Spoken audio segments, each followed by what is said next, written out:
MSNBC interviewed Pittsburgh area Trump voters in the lead up to the imminent election about January 6th.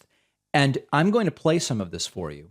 And what you are going to see demonstrated in this clip is how effective Republican disinformation has been.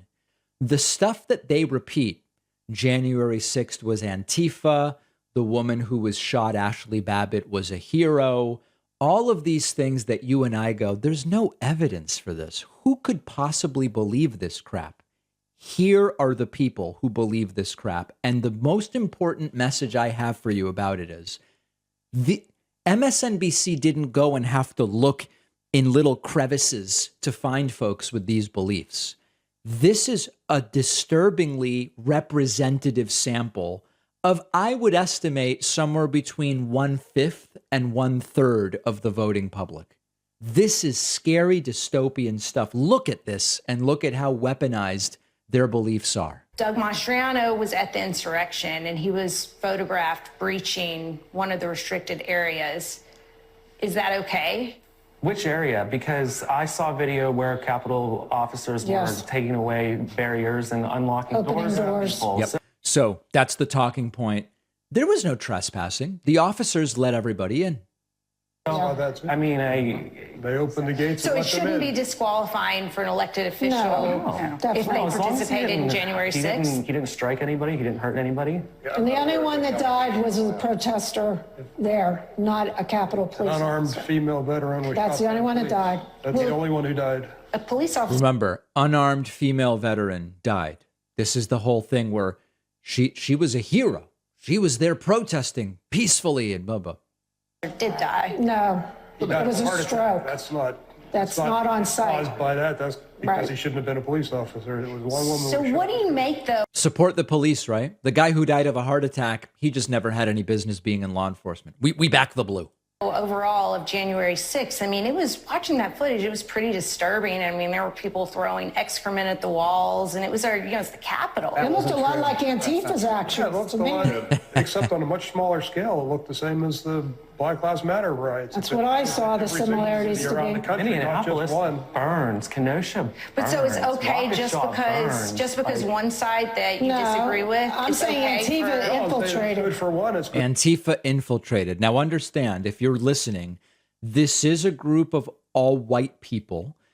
It's relevant only insofar as when we think about what is the group most susceptible, in a sense, to this type of misinformation, it does seem overwhelmingly to be right-wing, white, mostly male, but lately increasingly female voters. And that is exactly what we have here. For the other. Anybody I don't who see it harms that way. anybody who caused property destruction, that needs to be dealt with. Yeah, but if you're on there either side. making your voice heard at the people's house, no less, Yeah. that's, again, it's a fundamental constitutional right of an American citizen. And people should not be being held political prisoner. So this is the talking point of the rioters are being held as political prisoners, which Marjorie Taylor Greene uses. I mean, you could spoon feed anything to these folks and they would buy it. Because of it. For misdemeanors. That's East Germany. That's East Germany. Tactics. Yeah, that's what's scary. It was an actual fiery but mostly peaceful protest. And the other ones that were the opposite. Was the protest legitimate in your Our eyes administration, because I feel like, is using it as their Reichstag fire. Yeah. Oh my That's God. exactly what they're using it as. Oh my God. This is really, really scary stuff. Really scary stuff. Let's skip ahead and listen to a little bit more. But He did. after people were still there? and stuff, yeah. But it started while he was still speaking. And they talk about the fact that, oh, he didn't do anything for this amount of time. It's like, well, he was giving his speech and... Right. So this is the argument that Trump couldn't have stopped what was happening because he was still speaking when it was happening. That's not true. We all were there live. The breach happened well after Trump was long gone. The timing just is a lie. Why did know Nancy about it. Pelosi deny his request Actually, we of have several some thousand National National Guard Guards. troops? Now, again, that's also a lie. Trump has insisted. I requested 10,000 troops and Nancy Pelosi denied it. There is no evidence that Nancy Pelosi denied anything. But more importantly, there's no evidence Trump requested any such troops. There is simply no evidence. Trump says it. No evidence of it. They believe it's not just some of the lies. They believe every lie. Yeah.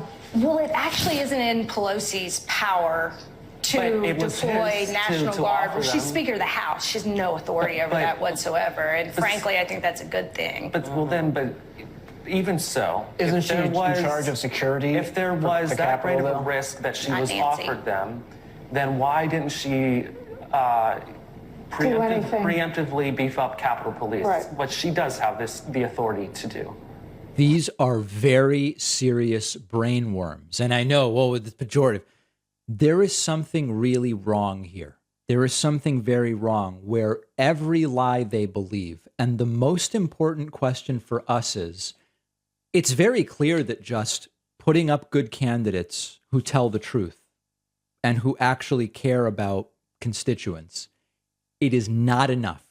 So what has to happen? What has to happen? I don't know the answer. And that's maybe the scariest part of all of it. We'll have these clips on our Instagram. Find us on Instagram at David Pakman Show.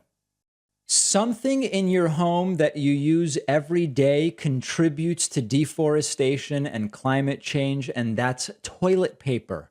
In the US alone, over 30 million trees each year are required to meet toilet paper demands, contributing to deforestation, soil erosion, devastating loss of biodiversity. Our sponsor, Real Paper, makes sustainable toilet paper that is 100% made from bamboo.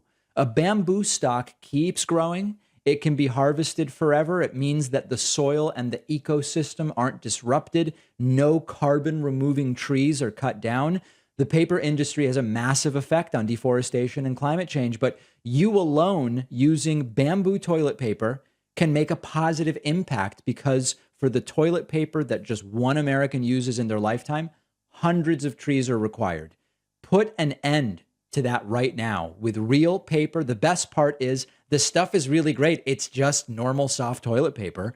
Real Paper loves the David Pakman Show. They're giving my audience 30% off your first order and free shipping when you go to realpaper.com/Pakman and use the code Pakman at checkout. The link is down below.